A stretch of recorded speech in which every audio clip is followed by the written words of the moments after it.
for the continuation of our lesson, we'll be dealing with the organization of our immune system. We're so lucky that we have our immune system, and without our immune system, we'll be actually suffering from various diseases, various infections, and the reason why you're alive right now is because of your immune system. So, our immunity, as you can see here, is actually divided into several. Okay, we have the natural, and the other one is acquired or adaptive or specific. So, under the natural immunity, there are other names. Natural immunity can also be known as innate or non-specific. So, under the natural immunity, we have the following. Okay, we have the first line of body defense. So, this is still under the natural immunity. So we have the first line of body defense and the second line of body defense. So we will be discussing them one by one later on. So the first line of body defense would include the skin, the tears, the gastric juice, etc. So we'll discuss them later on. And then the second line of body defense include the participation of the cells of our immune system and of course the process of inflammation. The third line of body defense is actually the specific immunity. So if you're going back to the previous slide, okay, so the natural, innate, or non-specific immunity here, so this is the first line, and then the second line of body defense.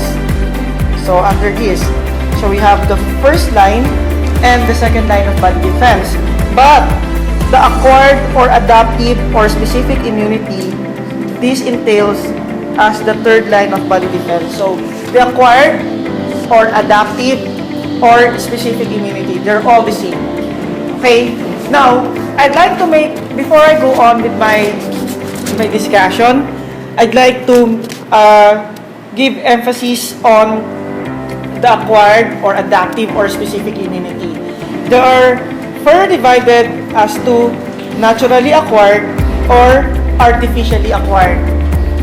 This naturally acquired is further divided into active or passive. This artificially acquired is also divided into active or passive. So under the specific immunity, we have the naturally acquired active immunity. So here's one.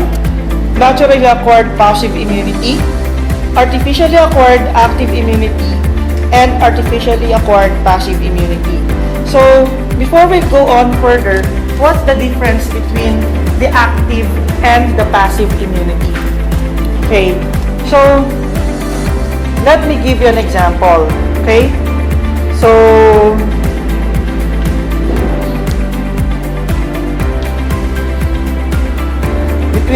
what's the difference between the active and the passive immunity?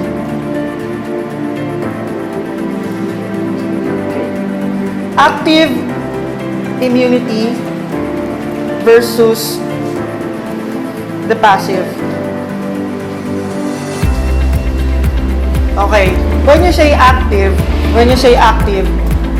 it is you or it is the host that produces antibodies.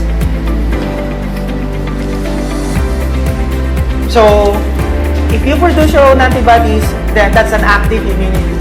Meaning, you have an active participation in the production of antibodies. When you say passive immunity means that the antibodies were just given to you. So, you did not produce the antibodies. So, in meaning, the antibodies were just given to you. So, since you did not produce antibodies. So, in active immunity, there is what you call amnestic response. Anamnestic response, meaning to say, your memory cells have played a very important role in the in immunity, in your immunity, there's an anamnestic response. And as a result, this one is actually long-lasting. So this one is much long-lasting as compared to passive immunity. So here, there is no anamnestic response. There's no anamnestic response. And since there's no anamnestic response, so the immunity here is actually short duration. The immunity here is actually just short duration. So that's the basic difference between the active and the passive immunity. Now, we also have here naturally acquired. The other one is artificially acquired. What's the difference? When you say naturally acquired, there's no artificial intervention. So, there's no artificial intervention. And since there's no artificial intervention, meaning you take nature, have it course, you let nature have it course in order for you to have an antibody. Unlike here, in artificially acquired, there is an artificial intervention. So what kinds of artificial intervention? This could be in the form of vaccine, or it could be in the form of antibodies. Antibodies or vaccine. So let's have an example of these types of immunity one by one. So first example, naturally acquired active immunity. In naturally acquired active immunity, it happens when you recover from a certain disease. Let's say, for example, when you were a child, you had mumps. You had mumps. You know what mumps is? Bacte. Bacte, di ba ito yung...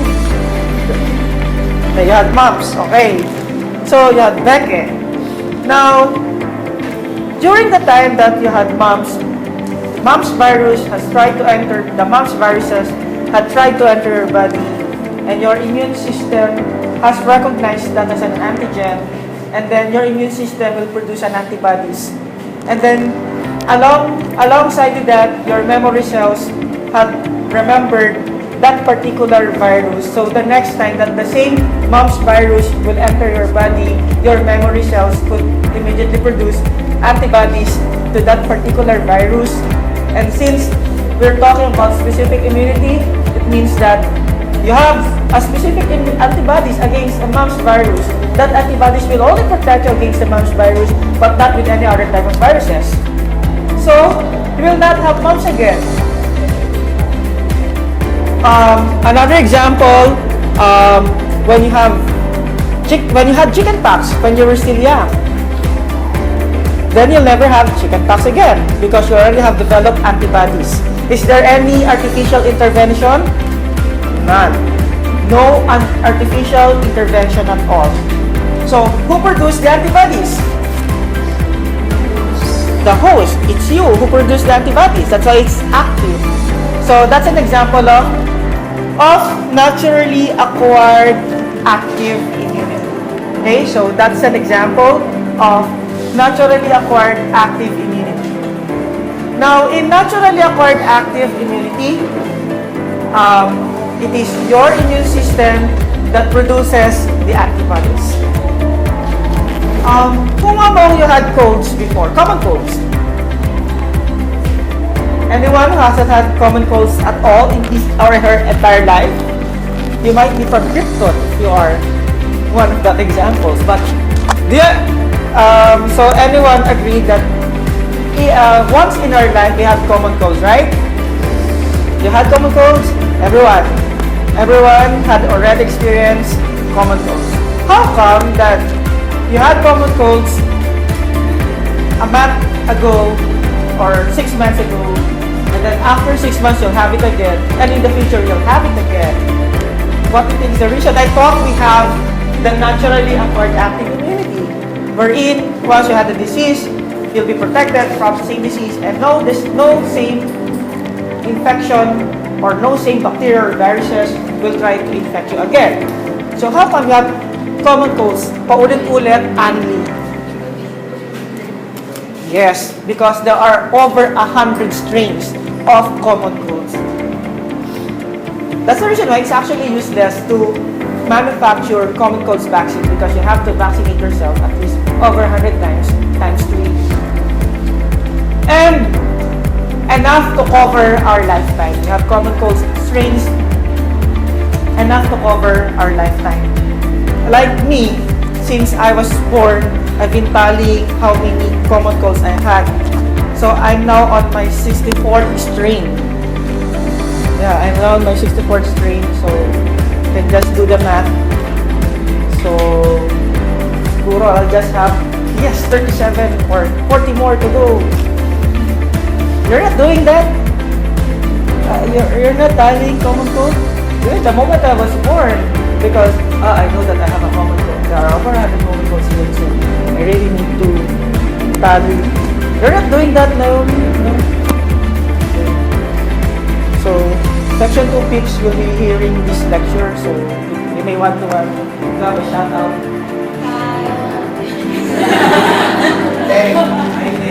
Hi, Deng.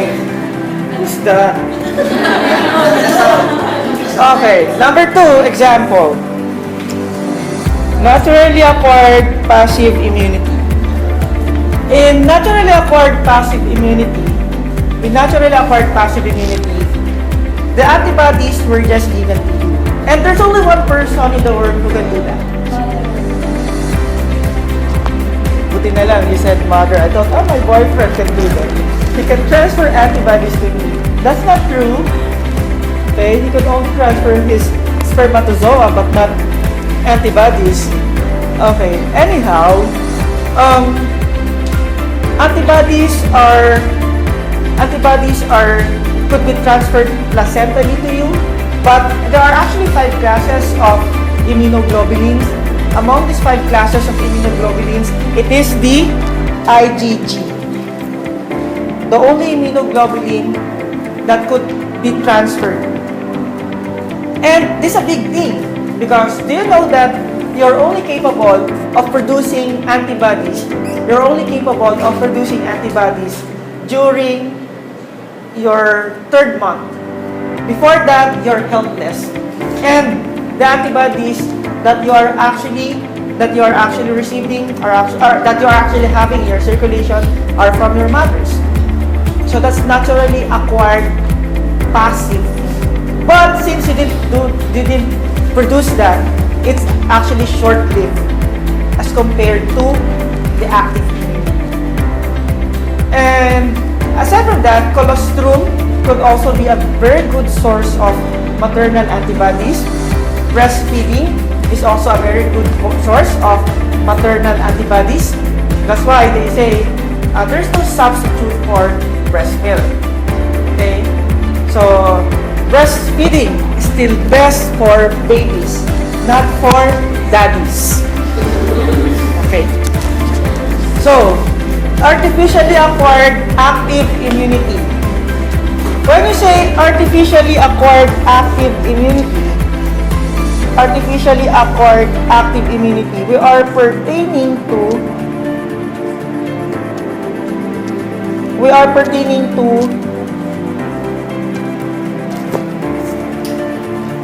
the administration of vaccines.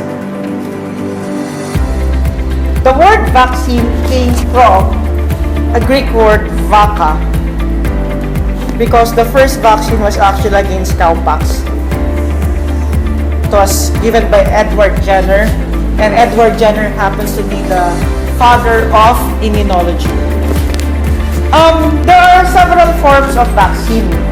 It could be live attenuated. What do you mean by the word attenuated? The word attenuated means weakened, still alive, but virulent. Weak, virulent. Okay, so that's what we meant by live attenuated. Second, killed vaccine. Killed vaccine means that the organisms are dead already. Okay? And the third one is what you call toxoid. toxoid. Ito yung toxoid. Toxoid means it's a weak toxin. It's a weak toxin. So, because there are some bacteria that are toxigenic. So, an example is DPT. Diphtheria, pertussis, tetanus toxoid. So, it's a weak toxin. And what's the purpose why we are giving toxoid? So that you produce antitoxin. And what's the reason why we're giving vaccine? Because you produce antibodies. So these are all what? Vaccines are what? Vaccines, toxoid, these are all what? They are antigen. They're antigen. Meaning, in artificially acquired active immunity, we are giving what? We are giving antigen. We are giving antigen to the patient. And the reason why we're giving antigen to the patient, so that the patient, or not necessarily the patient, but we're giving antigen to the person, so that that person would be developing antibodies. And who produce the antibodies? That person himself, the one who receives the vaccine. So that's why it's called artificially acquired antigen. Unlike this one is artificially acquired passive immunity. In artificially acquired passive immunity, instead of you giving vaccine, you give antibodies directly to the patient. So you give antibodies directly to the patient. So that becomes, or to the person. So that becomes artificially acquired passive immunity. Let's say, for example, who among you had already been bitten by a dog? Bitten by a dog, or cats, or dogs. So what was the experience? How does it feel to be bitten by a dog? Yeah, it's painful. And then, most of the time, these dogs, the one who bites, are actually rabid. There's a chance that they have rabies. And if you're a doctor, if your patient has been bitten by a dog, you always remember that you should take necessary precaution. Always treat your patient. It is as if that patient was bitten by a dog who happens to be vaccinated with rabies. Because you do not want to take chances. Right? You do not want to take chances. So, whether the pet owner would tell you, oh, don't you worry, my dog has a vaccine, you don't take chances. And then, if in case that you'll be bitten by a dog in the future, do not give your head to that dog. Are you going to bite me? You communicate with the dog. Are you going to bite me? And if the dog, I said, yeah, then like that, you give your food. Why? Because the further from the CNS, then it will take time for the virus to ascend to your CNS. Go to your spinal cord, then go to the brain. It will take a day, a week, a month, a year, several years, a decade. You don't know. But once the rabies has already entered the CNS, that rabies has already entered the point of no return. Meaning, you do not wait for that virus to enter the CNS. Before that virus enters the CNS, then you should be receiving anti-rabies. Now the question is anti-rabies an antigen or an antibody? Well, for obvious reason, the reason why we call it anti-rabies because it is an antibody. So whoever says you should be receiving an anti-rabies vaccine, then that person is wrong. That person is not a student of bacteriology or immunology. That student doesn't have any knowledge. That particular person, we should be ashamed of that person. So, joke lang pala, not to the point. It means that person is uneducated fool. So there's no such thing as anti-rabies vaccine. Because when you say vaccine, it is an antigen. When you say anti-rabies, it is an antibody. So if someone would tell you, you should be receiving an anti-rabies vaccine, excuse me! Are you trying to imply that you're trying to give me An artificially acquired active or artificially acquired passive immunity? Are you getting my point? Okay. Now, so if you're bitten by a dog, then you should be receiving anti-rabies. For what? So that the anti-rabies is an antibody that will neutralize if ever the viruses are present. If these viruses are neutralized, then these viruses will not ascend anymore to your CNS and you prevent death because rabies is a fatal infection. Are you getting my point? Therefore, an artificially acquired passive immunity could be treatment and prophylactic at the same time. When I say prophylactic, preventive. Preventive. Let's say, for example, last Sunday, I brought Maggie. Maggie's my dog.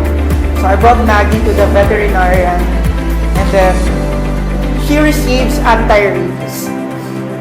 Then I made sure, sabi ko, Doc, is that an anti-rabies or rabies vaccine? For a moment, so that's good. Anti-rabies. So that's not a vaccine. No, it's a vaccine. So that's an anti-rabies. What? For crying out loud, you're a veterinarian. Then, see? So not so many people would know the difference between rabies vaccine and anti-rabies. Okay? But, let's say for example, once you are bitten by a dog already, then you should be receiving anti-rabies. Now, let's say for example, you will be an intern. You'll be an intern, so 2 years from now,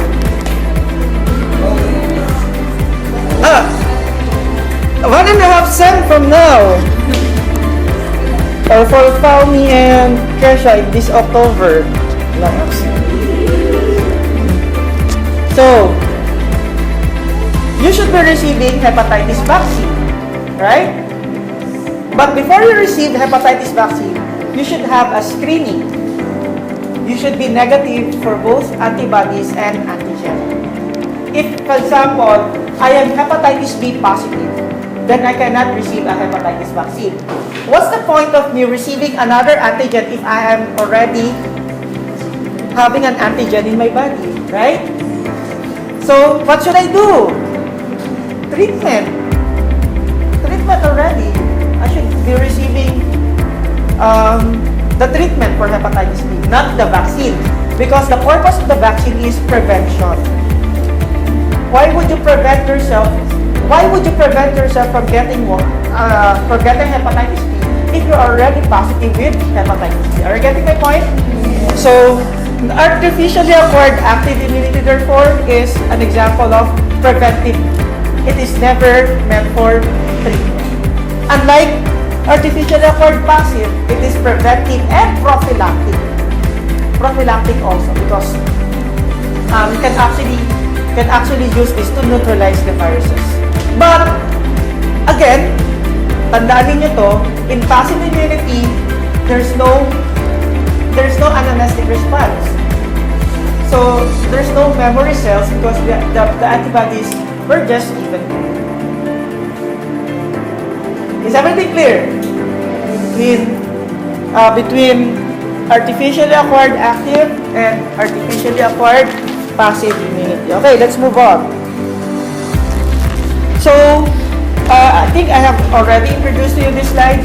So, the first line of body defense, skin, tears, gastric juice. Why is that so? I think in our previous lesson, we have already discussed this, right? Have we? The skin? Okay. The skin is considered as the first line of body defense.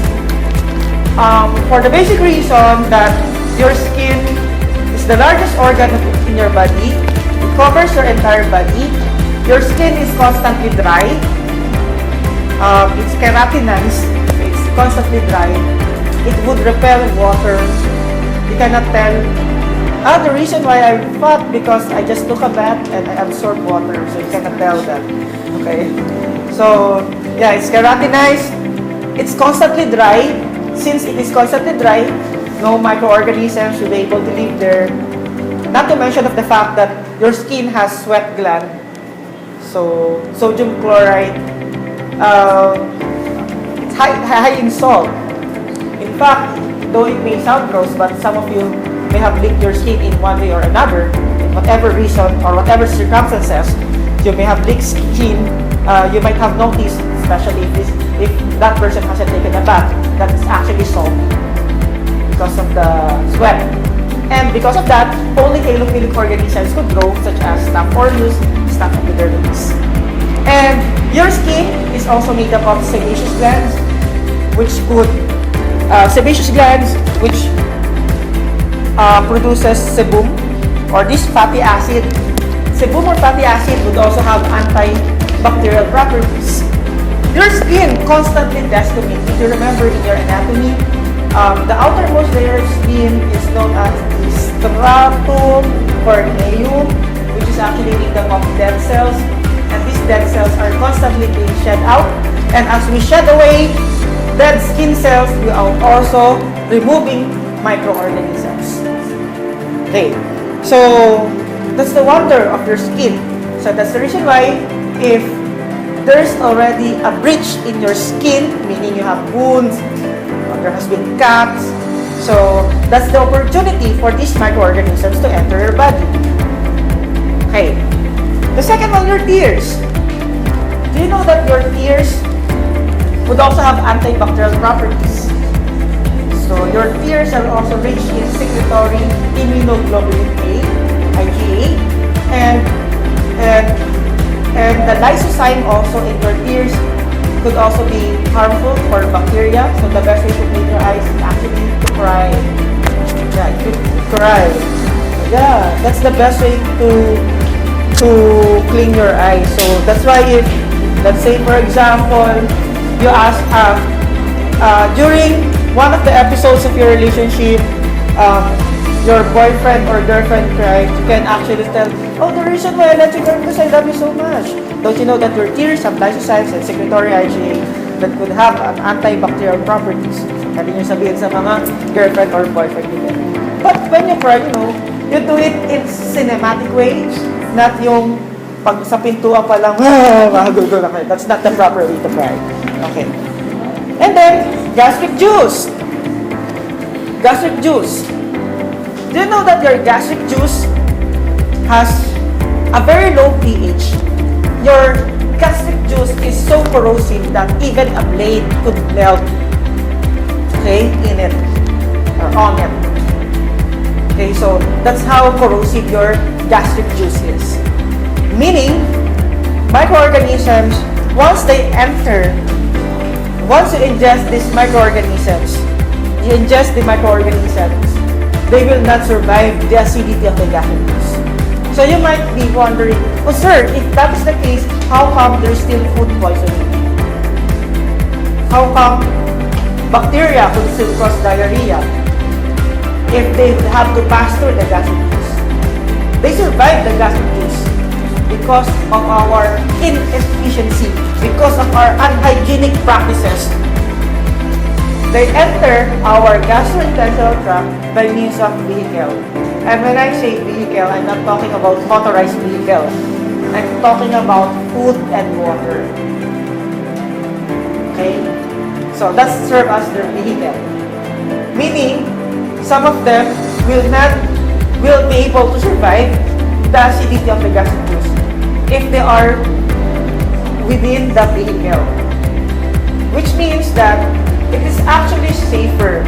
Let's say you have, I'm not saying though that you have to try it, but it's actually much safer to eat a lookful of E. coli because there's a chance that they all will die in the gastric juice than to drink water or to eat food or bread with E. coli. Because if they're inside the bread, that's their vehicle. The gastric juice will treat the bread, but some of them will survive. Unlike if you have a colony of E. coli. But I'm not saying, although that's also dangerous, di ba? But I'm not saying that the probability of them surviving is much higher if they are with vehicle. And another thing, how come there's food poisoning? If you've been hearing stories in Davao, Makapuno, and then the durian has food. Why? Because these organisms will produce toxins. You can kill the bacteria, but you cannot destroy the toxins. And then the toxins can survive the acidity of the gaseous juice. Do you understand? Okay. Anyhow, the second line of body defense we'll be talking about phagocytosis and inflammation. So, what are the phagocytic cells? There are actually two phagocytic cells in our body. The most active of them all, when I say active, because of the fact that this cell will first appear during the process of phagocytosis. And this is the neutrophil.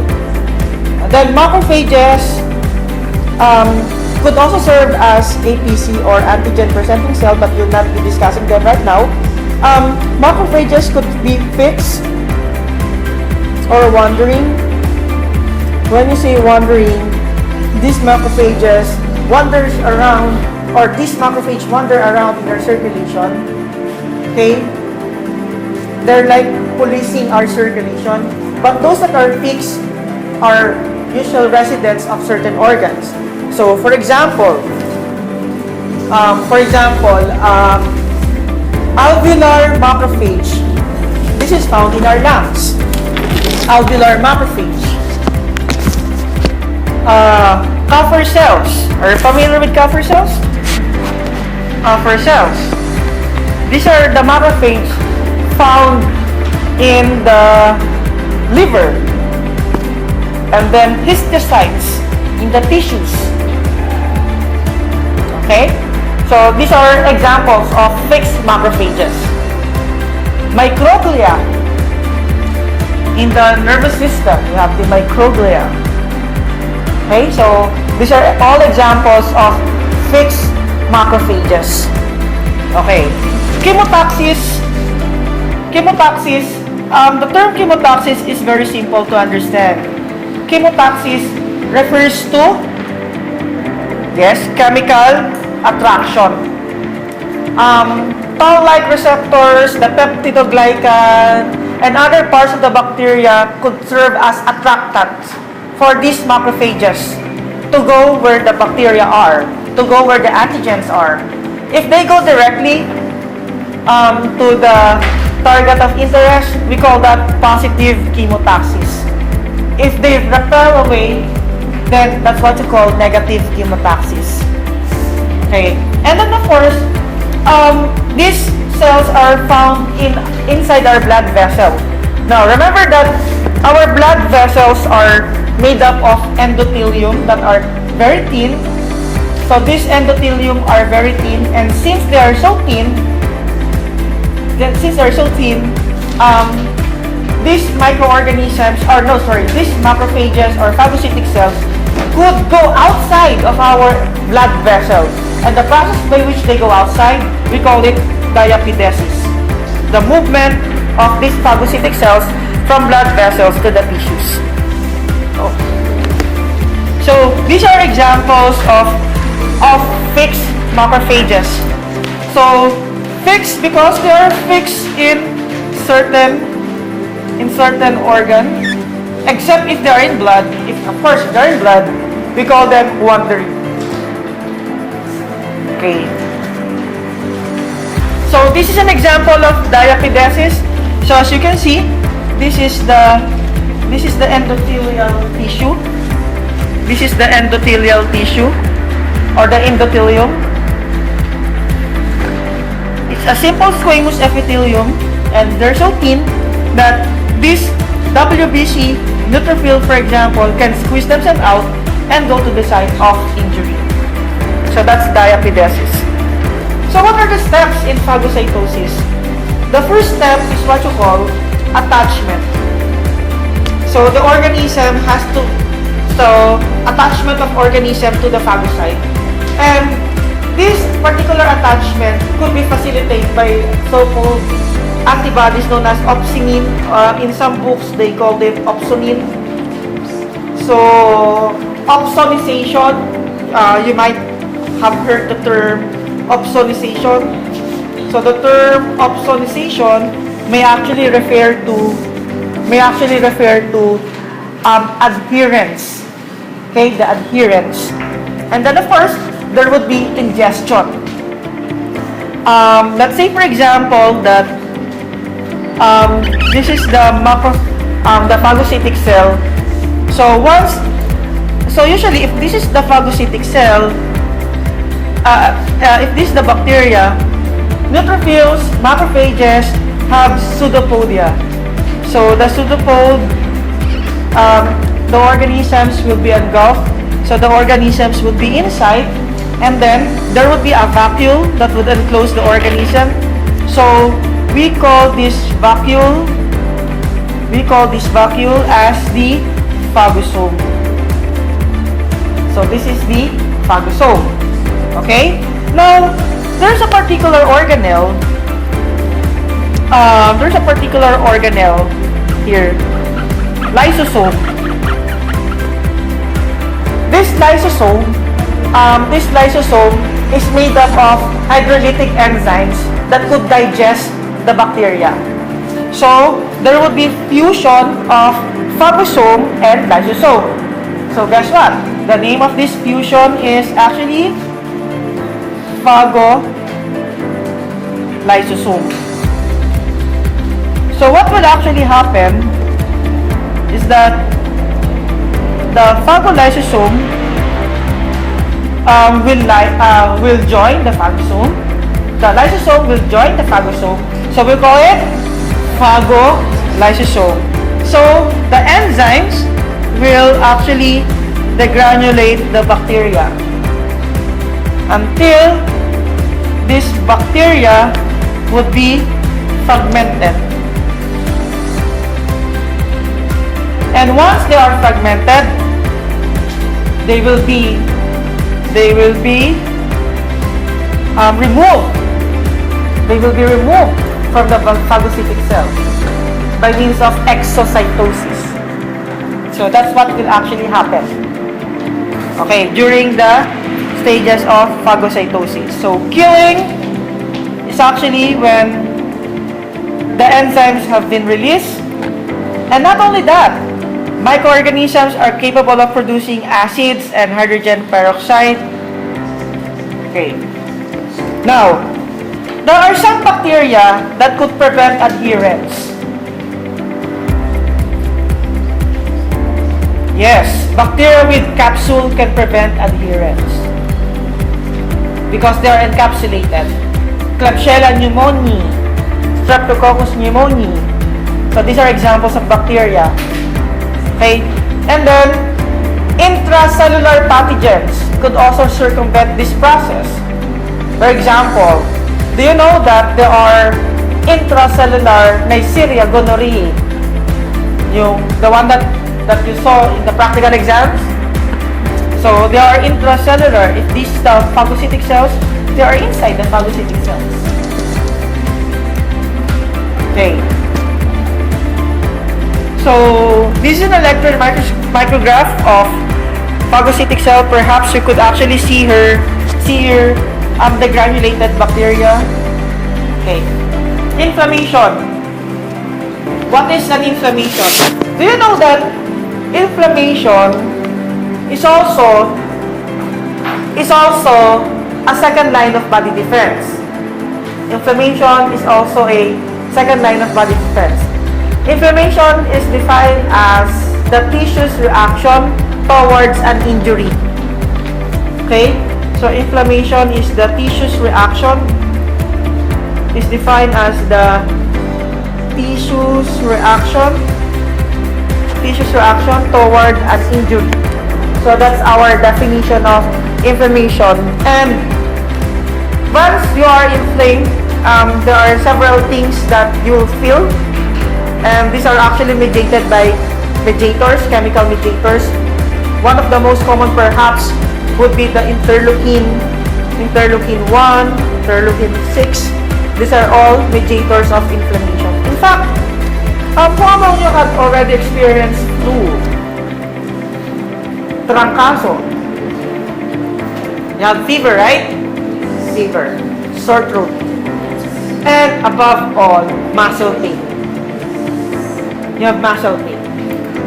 Why do you have muscle pain? Because the virus is in your body. You have perhaps a viremia. The virus is in your body. And then the cells of our immune system will react to the viruses by producing cytokines. And some of the cytokines that will be produced would be the interleukin-1 and interleukin-6. And these are mediators of inflammation. That's the reason why you have body pain if you have flu. Okay. So, but aside from that, erythema, edema, heat and pain, and the fifth one is loss of functions. These are the cardinal signs of inflammation. Cardinal signs of inflammation. So pain is actually, aside from swelling, pain is actually due to cytokines. Pain is so important because pain demands to be felt. And why do we need to have an inflammation? Why everyone has to suffer from inflammation? Because the only way for you to have a repair, the only way for you to have, and the only way for you to move on is to feel the pain so that there would be repair. So what are the functions of inflammation? Tissue repair. Meaning, you cannot achieve tissue repair without you feeling these signs of inflammation. And one of the signs that you have to feel is pain. You cannot move on. Cannot move forward if you haven't felt the pain. You cannot repair yourself from hurtful experiences, hurtful things in your life if you haven't experienced pain. So everyone has to experience pain, and that will make us stronger. And in the future, we prepare ourselves for whatever eventualities that would come into our life, and then you can actually say, I have moved on.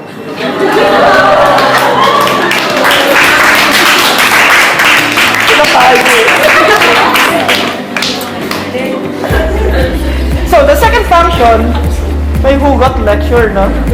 That's the hugot lecture.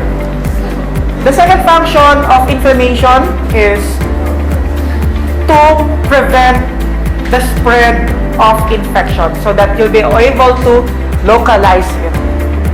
To be able to localize it. So, do you know what will happen during inflammation? Here.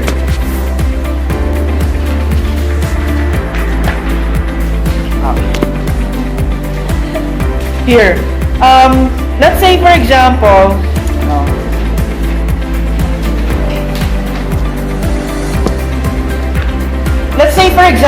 that this is the skin. This is the skin, and when there was one episode in your life wherein you're so reckless. You enter scenarios that you have regretted. Why did I enter that scenarios? You enter a certain situation that, why did I enter that particular situation? But eventually, you got hurt because you're barefooted and you step into a nail. So, there you go. Here's a nail. Tack. So, what will usually happen is that bacteria will also enter the skin. Right? So, your blood vessel is here. Actually, malapit na. Actually, dito meron din. Okay. And then, your WBCs, once they have sensed that there are invaders, they will have to undergo diapidesis. So, they will go to the site of the injury. They will go to the site of injury so that this bacteria will not spread anymore to other part, so that it will be localized. You understand it? Eventually, we consider them as heroes of your body, because these bacteria, these WBCs, once they get out of your blood vessel by means of diapidesis, then do their job. And after they did their job, they're not like soldiers of the US Marines that they could go back to the base. No. They will remain here and die in the line of duty. And eventually become pus. And most of the time, you do not appreciate them. You squeeze them out of your pimple. Those are your heroes, guy. How did you do that?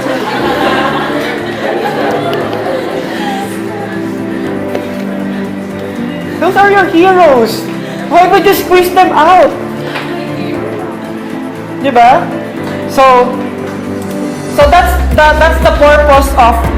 Iyak na ba kayo sa lecture natin? So that's the purpose of inflammation. Tissue but this will not go away without paying a price. And one of the price that you have to pay is that you have to experience pain. In order for you to move on, in order for you to achieve tissue repair, in order for you not to further spread the pain anymore, you have to experience the cardinal signs of inflammation. Okay? So, that's inflammation, being the second line of body defense. And of course, it says here that inflammation is a great tool, but you do not want inflammation to become chronic. You do not want to be in pain forever, right? So once you experience the pain, stop it. Let your immune system work. You have to have it non-localized. Do not spread further the pain by complicating matters. Okay. So, chronic inflammation has an underlying cause. It's because you have ongoing infection. Non-localized inflammatory response will give rise to body-wide vessel dilation. So, your blood vessel will be dilated. And once your blood vessels are dilated, it will actually cause leakage of fluids. And this will now result into precipitous drop of your blood pressure. And this is dangerous because once your blood pressure drops, you'll now go into stage known as shock. And shock is a fatal thing because your blood pressure drops. Okay, then eventually, if you're not able to revive your blood pressure, then organ failure could happen, your kidneys could fail, and everything could actually become very fatal. So sometimes this bacteria will produce endotoxins, particularly if we're talking about gram-negative bacteria. And once these gram-negative bacteria are found in your circulation, it will result into septic shock. And of course, in order for you not to have this shock and all, our preferred response is to have fever. So, our immune system is actually doing us a favor if you're experiencing fever. You might want to have fever than to have shock or septic shock. But of course, you still have to control the temperature of your body. Okay, so that's why you still have to drink paracetamol. So, fevers means that your body temperature is elevated. And this is one is induced by pathogen molecules or body molecules produced in response to pathogen molecules. So, fever results in temperature that would ideally inhibit the microorganisms because you have switched on your body temperature. And another one is that it will enhance your body defense. Okay. Therefore, based on our first PowerPoint slide a while ago, our immune responses could be innate immunity or adaptive or specific immunity. So, to summarize, our innate immunity include physical barriers, the one that we discussed, skin, gastric juice, tears, chemical barriers. Chemical barriers would also include, of course, the acidity of your gastric juice. You even have interferon that would have antiviral properties. And then, of course, phagocytosis, the one that I explained a while ago. And then, of course, adaptive or specific immunity, which we have already categorized into 4, either artificial or natural, and under them, either active or passive. Okay. Our specific immunity, okay, could be further categorized into humoral response or cell-mediated immunity. If we're dealing with antibodies, particularly B cells, this would be humoral response. Why did they call it humoral response? From the word humerus, which is one of our bone marrows. And then T cells would be involved in cell-mediated immunity or cell-mediated response. I want you to go to your book, read Mahon, study the table 2-7. This will allow you to summarize the innate immune defense, which could actually be illustrated here in this diagram. Okay. Before we discuss further specific immunity, let us define first some of the terms. Antigen. What is an antigen? Antigen came from the word antibody generator. Anything that is foreign, anything that does not belong to us, we term them as antigen. Okay? So antigens are molecules that are potentially recognized by the adaptive immune response. They are recognized by our B cells. They are recognized by our T cells. Recognition specifically means binding between the antigen and immune system molecule. If there is a response as a result of that binding, then antigen is not anymore appropriate. The more appropriate term would therefore be immunogen. Because immunogen, the term here, immunogen, is an antigen that is capable of eliciting immune response. So note, however, that an antigen within its self-environment will normally elicit an immune response. So, if it's able to elicit immune response, instead of us calling them antigen, we should be calling them immunogen.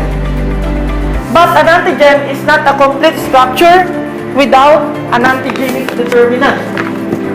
And the most common example of antigenic determinant is what you call epitope.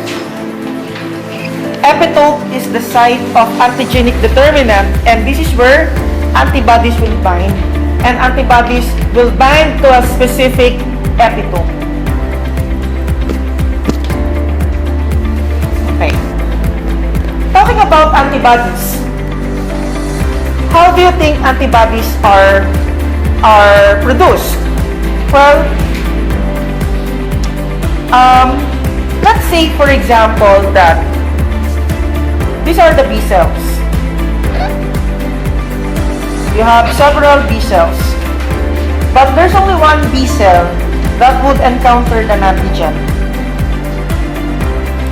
A B cell that doesn't encounter, that haven't encountered, or that has not encountered an antigen yet, we call them the naive B cell. But once they have encountered an antigen, then they become immunocompetent. Let's say, for example, that you have several B cells, but only one has encountered an antigen. So, the rest will not become. There's only one B cell that has encountered B cell. Okay? So, this particular B cell will proliferate and mature. Some of them, so this is a B cell, and this is a B cell. So, these B cells came from a single clone.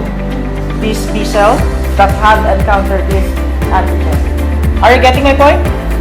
Some of them would become memory cell. What's the function of memory cell? The function of memory cell is to remember encounters. That's why in the future, if this same bacteria will enter, you have the memory cell. They're long-lived. Memory cells are important for an amnestic response. Some of them would become plasma cells. And plasma cells are what? Are like antibodies factory. Because this plasma cell will produce antibodies.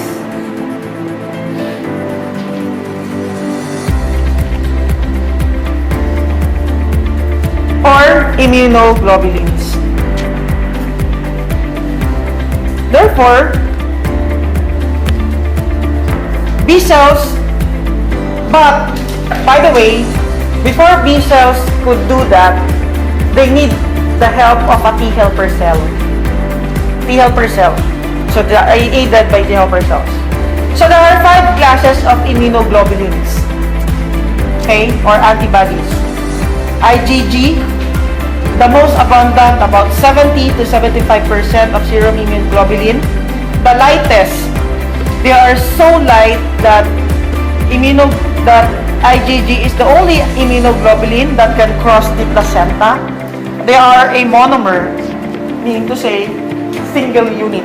Unlike IgM, IgM is a pentamer, meaning there are actually 5 units of IgM. IgM, ito si Ruiz, di ba? Okay. Okay. IgM is pentamer, so 10 to 15% can fix complement. Oh, by the way, there are 2 immunoglobulins that can fix the complement. These are the IgG and IgM. And during the production of antibodies, IgM is the first antibodies that will be produced. The secondary immune that's why IgM is also known as the primary response. IgG is the secondary response because this is the second antibodies that will be produced.